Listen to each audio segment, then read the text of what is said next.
Minhas queridas irmãs, meus queridos irmãos de ideal espírita, permaneça Jesus envolvendo os nossos corações com o suave perfume do seu amor e da sua paz. Vamos iniciar mais um culto do Evangelho desta manhã de segunda-feira, iniciando os nossos trabalhos como sempre o fazemos, com uma prece a Jesus. Jesus, querido amigo, aqui estamos todos reunidos em teu santo nome, envolvidos pela luz do teu amor de misericórdia. Pedimos, Mestre amado, que abençoe as vibrações amorosas que os espíritos amigos, através de nosso coração, distende pelos meus lábios, pelas linhas maravilhosas de energia da internet, chegando aos lares para tocar os corações de todos aqueles que nos acompanham, para que em teu nome, Jesus, possam guardar essas sementes luminosas em seus corações, fazendo com que germinem em campo florido, produzindo frutos sazonados de amor e luz, oferecendo a todos os viajantes famintos e estrupiados que encontrarem pelo seu caminho evolutivo. Seja conosco, querido amigo Jesus, hoje, amanhã e para sempre. Meus queridos irmãos, minhas queridas irmãs, eu vos saúdo em nome de nosso Senhor Jesus. A lição de hoje está no capítulo de número 1. Estamos iniciando o primeiro capítulo do Evangelho segundo o Espiritismo de Allan Kardec. E ao lado dele, como sempre, nós temos o nosso livro Jesus e o Evangelho, à luz da psicologia profunda da veneranda benfeitora Joana de Ângeles. Vocês já sabem a importância desse estudo, como nós fazemos em conjunto, porque o Evangelho elucida as lições de Jesus com a beleza que o momento tão precioso, porque atravessa a humanidade, requer e tem necessidade. E a irmã Joana de Ângeles nos dá luz sobre esses ensinamentos, ajudando-nos a compreender com mais facilidade o pensamento amoroso de Jesus. O capítulo de hoje nos diz: não vim destruir a lei. E a irmã Joana de Ângeles, no seu capítulo, intitula Soberanas Leis. Portanto, ela selecionou aqui os itens 1 e o item 3. Vamos ao item 1. Não penseis que eu tenha vindo destruir a lei ou os profetas. Não os vim destruir, mas cumpri-los. Porquanto, em verdade vos digo, que o céu e a terra não passarão sem que tudo que se acha na lei esteja perfeitamente cumprido, enquanto reste um único J ou único ponto. Mateus capítulo 5, versículos 17 e 18. Antes que nós passamos aqui, vamos refletir algumas coisas interessantes. Ela coloca aqui o item 1 e o item 3. O item 3 se refere ao Cristo, quando ela inicia dizendo: Jesus não veio destruir a lei, isto é, a lei de Deus.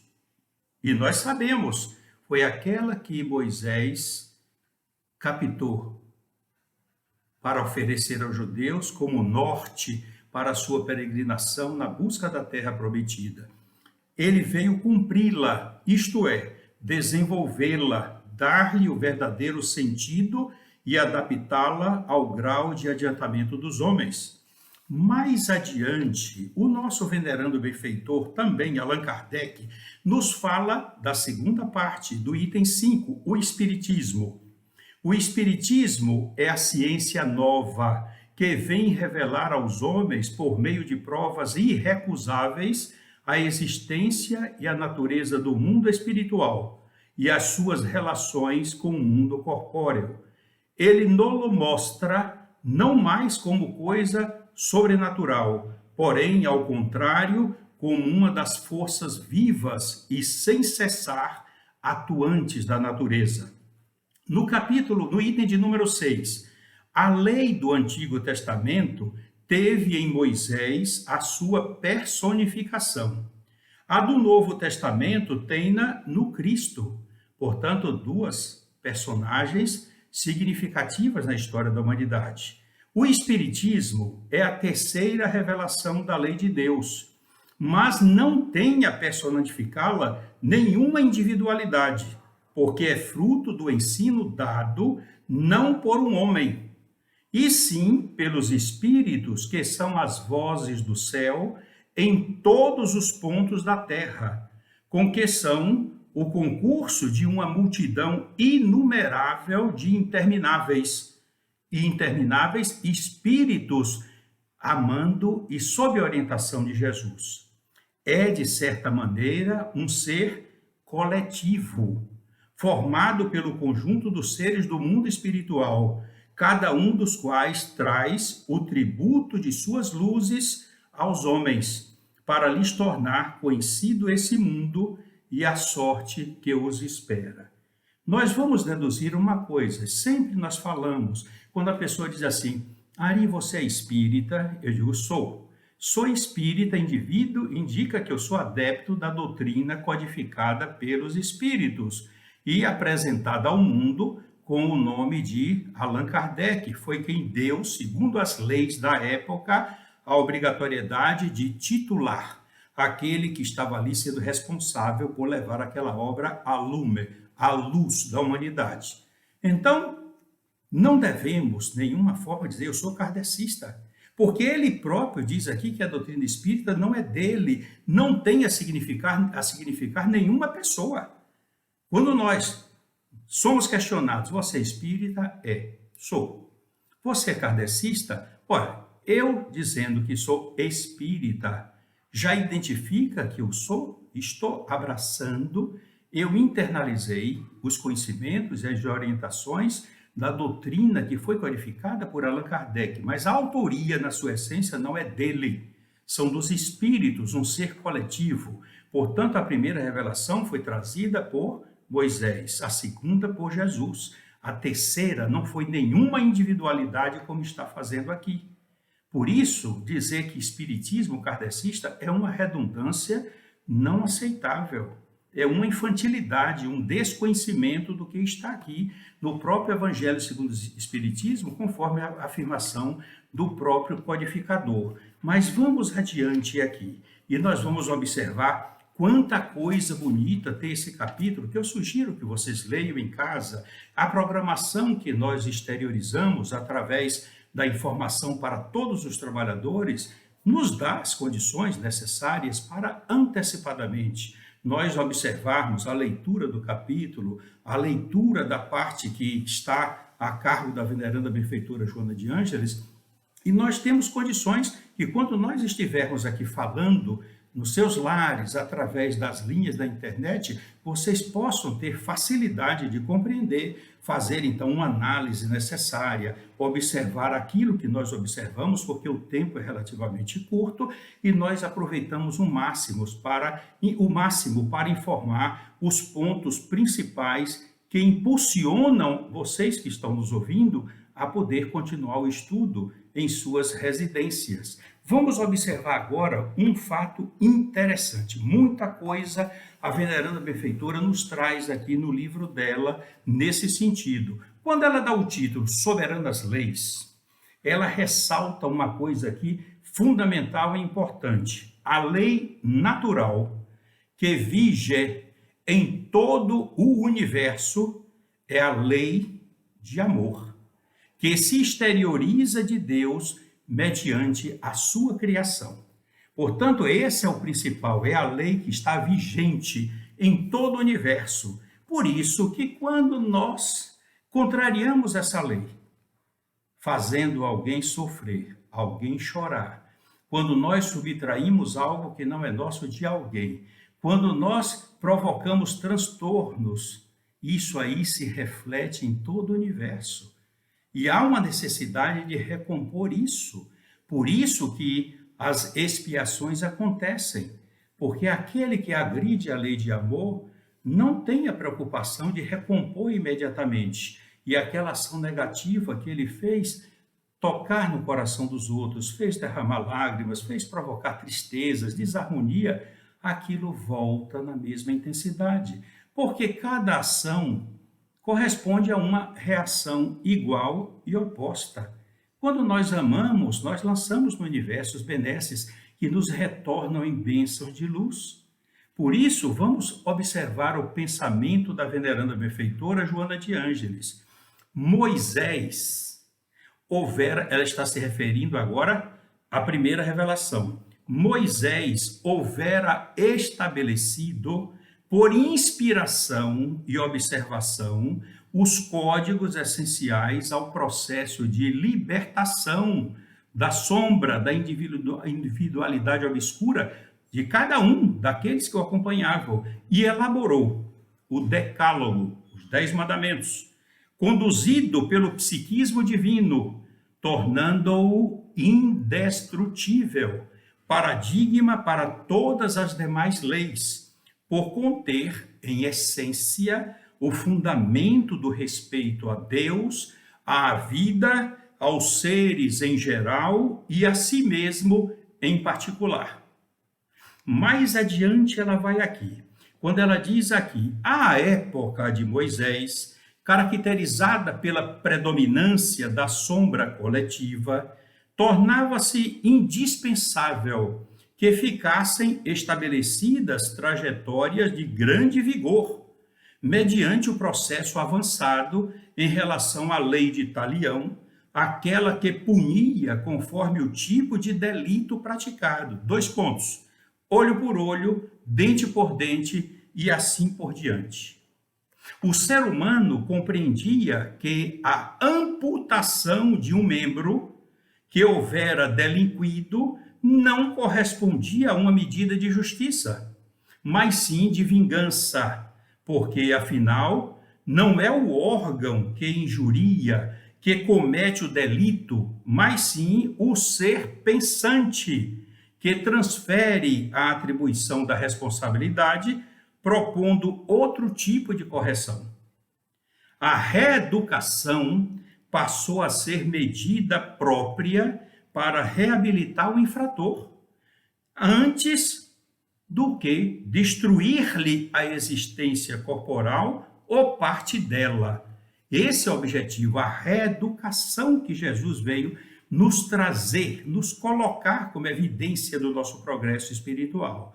Por isso que ela diz aqui, Jesus, o homem excelente, e ela escreve homem com letra maiúscula, Jesus, o homem excelente, chegou à terra e defrontou a ignorância em predomínio, trazendo a mensagem de amor que jamais fora apresentada antes na formulação do que ele se fazia portador.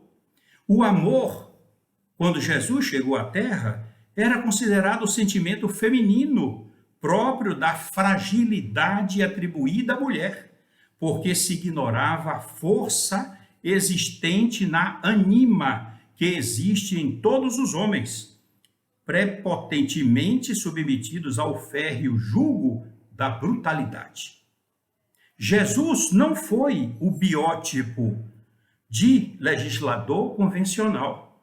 Ele não veio submeter a humanidade sem submeter-se às leis vigentes. Ele se submeteu às leis vigentes para depois orientar a humanidade, mesmo sabendo que essas leis não eram as melhores, e sim as leis que procuravam domesticar as pessoas e não reeducar. Mesmo assim, ele observava, respeitando o processo jurídico, legislativo, ambiental da época.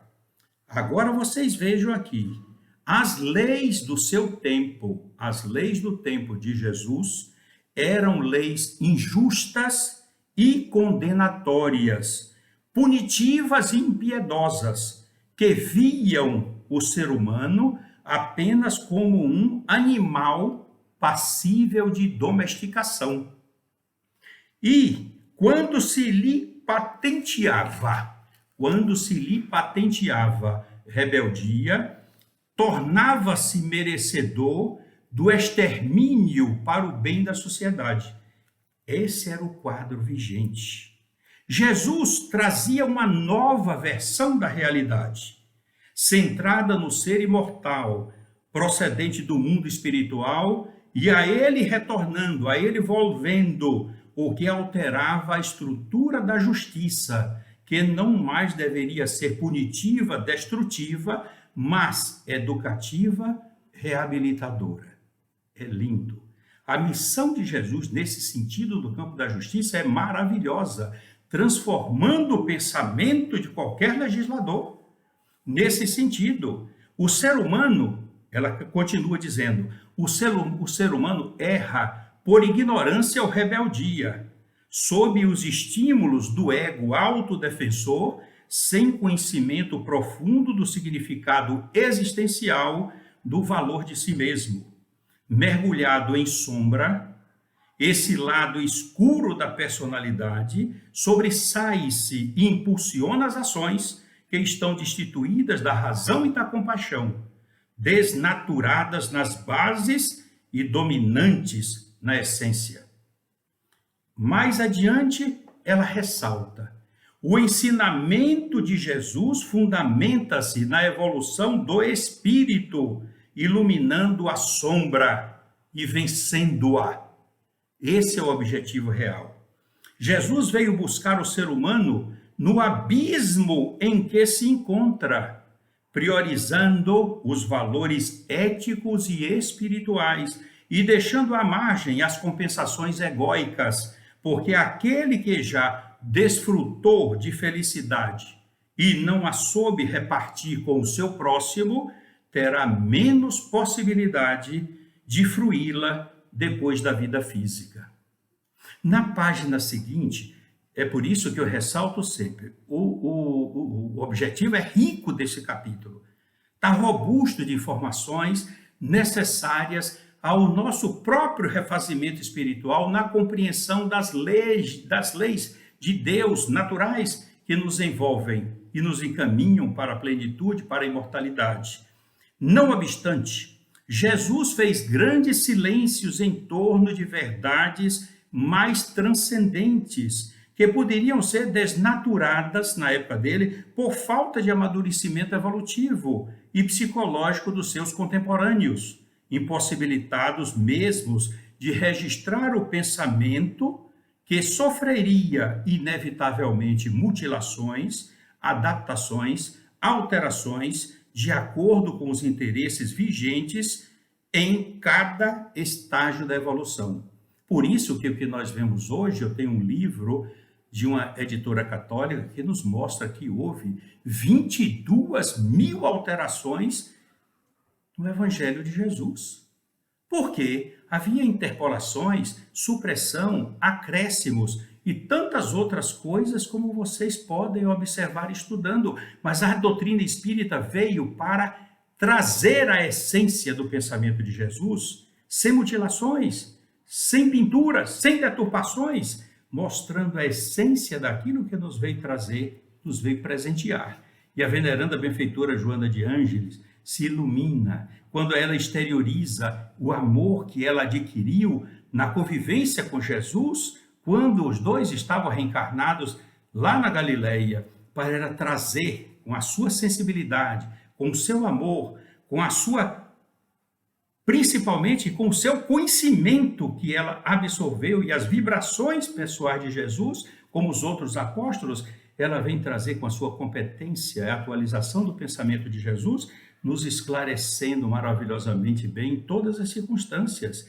Ela diz aqui para completar, na expectativa, portanto, da psicologia profunda, a lei de amor está inserta, com S, no ser legítimo, ou seja, inserida, trabalhando-o sem cessar face ao fatalismo da evolução. Ora, fatalismo é a determinação, nós estamos fadados a ser anjos. Portanto, esse é o fatalismo que ela chama da evolução. Não é aquela fatalidade de coisa negativa, mas a fatalidade, a certeza do nosso crescimento espiritual até a angelitude. Esse é o processo. Nele predominante, ao tempo em que os conceitos de imortalidade, de comunicabilidade do espírito após a morte e da reencarnação, pudessem receber o aval da ciência investigadora, abrindo novos horizontes para o amadurecimento psicológico, gerador da felicidade humana. Vejam quanta coisa linda nós temos aqui e nós vamos agora, para ir fechando o pensamento desse capítulo aqui, vamos colocar aqui o item 9 da Instruções dos Espíritos, do capítulo número 1. Não vim destruir a lei, que você sabe que é esse que nós estamos fazendo, mas para poder fechar o assunto, arrematar, antes da sobremesa, que é uma história que eu estou trazendo para vocês aqui, muito linda de Malvotarã. A nova era. Deus é único e Moisés é o Espírito que ele enviou em missão para torná-lo conhecido não só dos hebreus, mas também dos povos pagãos.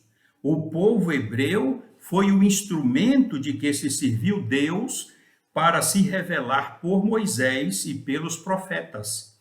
E as vicissitudes por que passou, esse povo destinavam-se a chamar a atenção geral e a fazer cair o véu que ocultava aos homens a divindade. Os mandamentos de Deus, dados por intermédio de Moisés, contêm o germen da mais ampla moral cristã. Os comentários da Bíblia, porém, restringiram-lhe o sentido, porque praticada em toda a sua pureza, não a teriam compreendido. Mas, nem por isso, os 10 mandamentos de Deus deixavam de ser como frontispício brilhante, qual farol, destinado a clarear a estrada que a humanidade tinha de percorrer. Portanto, vocês vejam a beleza dos 10 mandamentos. Mais adiante ela diz aqui, o Cristo foi o iniciador da moral mais pura, da mais sublime moral, da moral evangélico-cristã, que há de renovar o mundo, aproximar os homens e torná-los irmãos, que há de fazer brotar de todos os corações a caridade e o amor ao próximo, e estabelecer entre os humanos uma solidariedade comum. De uma perfeita moral, enfim, que há de transformar a terra, tornando-a morada de espíritos superiores aos que hoje a habitam. É a lei do progresso, a que a natureza está submetida, que se cumpre, e o espiritismo é a alavanca de que Deus se utiliza para fazer que a humanidade avance. O espiritismo traz os conhecimentos necessários, ilumina os nossos caminhos e nos faz sentir o verdadeiro aspecto da prática da caridade como sublimação de nossos ideais para o nosso crescimento para Deus. Por isso que nós vamos agora oferecer a vocês uma história para consolidar esse ensino desta manhã. Malbataan nos conta que havia no Oriente uma vez um rapaz muito trabalhador, dedicado, mas quando foi um dia, ele recebeu um chamado, um oficial de justiça veio lhe dizer que o juiz da região queria fazer um interrogatório com ele. E ele ficou apavorado, porque ele sabia, imaginava que o homem era muito justo, era muito sério, e ele, na sua vida como comerciante, não tinha 24 horas de lisura, não tinha realizações nobres 100% na sua vida. Ele tinha feito realmente muita coisa boa, era um rapaz honesto, dedicado, mas de uma forma leviana ele fez algumas coisas que o prejudicaram. Ele próprio, analisando-se, ele questionava: meu Deus, eu vou ser interrogado por esse juiz e ele vai trazer muitas punições para mim e eu vou ficar prejudicado o resto da minha vida. E ele selecionou entre os amigos 3 amigos que pudessem ajudá-los, que pudessem levá-lo até esse juiz supremo, para dar-lhe uma força, não somente servir de companhia, mas ajudá-lo, ampará-lo, dar um incentivo no momento que fosse preciso, fizesse intervenções a favor dele, mostrando as coisas boas que ele tinha realizado. Essa era a preocupação dele. Ele chamou o primeiro amigo e o primeiro amigo disse: Não, olha, me desculpe, mas eu não vou acompanhar você. Eu tenho muito receio deste juiz. Se não está na hora de eu ir com você e ele me observar que eu estou junto de você, também querer me interrogar. Não, eu vou fazer o seguinte: eu pago todas as passagens de sua viagem. Eu pago tudo de que você precisar, suas roupas, sua bagagem, tudo que você precisar, eu custeio tudo, mas não vou até lá com você. Ele chamou o outro amigo, explicou tudo, me leve, me acompanhe. Eles também deram a mesma desculpa. Olha, amigo, compreenda. Nós também temos os nossos pesares, temos as nossas falhas e não queremos chegar lá de frente desse juiz perto de você. Nós não sabemos o que você fez, o que lhe aguarda e vamos pensar até que nós somos coniventes. Olha, nós podemos fazer o seguinte: nós acompanhamos você até a porta do Palácio da Justiça, até lá. Lá você entra sozinho e nós ficamos do lado de fora. Ele ficou assustado. Mas aí veio o terceiro amigo, e ele já meio entristecido, e aí o terceiro amigo disse: Não, eu acompanho você e vou até perante esse juiz, que você julga que ele é um juiz severo, um juiz supremo, e eu vou dizer para ele quais as coisas boas que você fez. Aliás, não precisa nem você abrir a boca, porque ele já deve saber tudo, porque ele conhece a vida de todos nós. Mas mesmo assim, eu estarei ao seu lado, como lembrança, como se fosse uma fotografia mostrando todas as coisas que você fez. E assim aconteceu. Ele foi surpreendentemente parabenizado por esse juiz.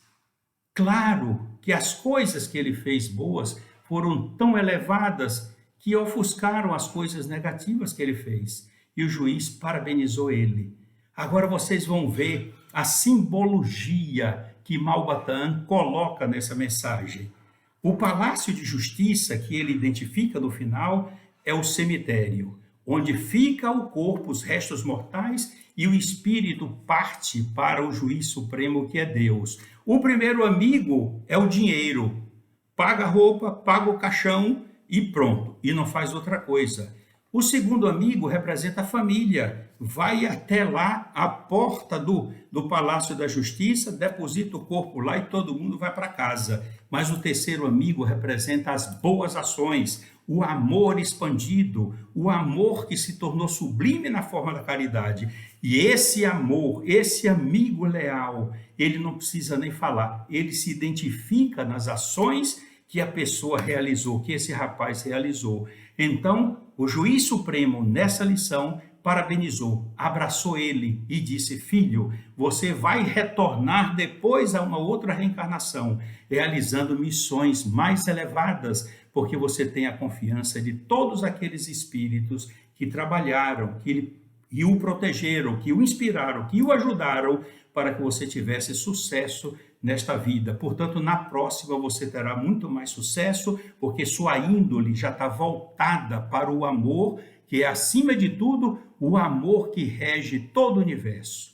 Que a misericórdia divina, meus queridos irmãos, compreendendo essa pequenina história tão significativa que foi para mim, foi uma das primeiras histórias que, inclusive, quando eu estava na casa do amigo, o finado Elié Isaú, que foi o presidente da Casa de Guará, um primeiro presidente que me levou à casa dele, eu conheci Malba citou, contou em todo mundo essa história como presente incentivador para nós espíritas, para que continuássemos no trabalho sublime de desfraldar a bandeira. Fora da caridade não há salvação. Que Jesus nos abençoe, nos ilumine a todos, a vocês que estão nos acompanhando, que guardem no coração e, principalmente, vivenciem as lições sublimadas de Jesus, que vão fortalecer cada um a continuarem firmes e resolutos na direção de Jesus, porque é fácil identificar as pegadas luminosas do amor de misericórdia que ele deixa no seu rastro de luz.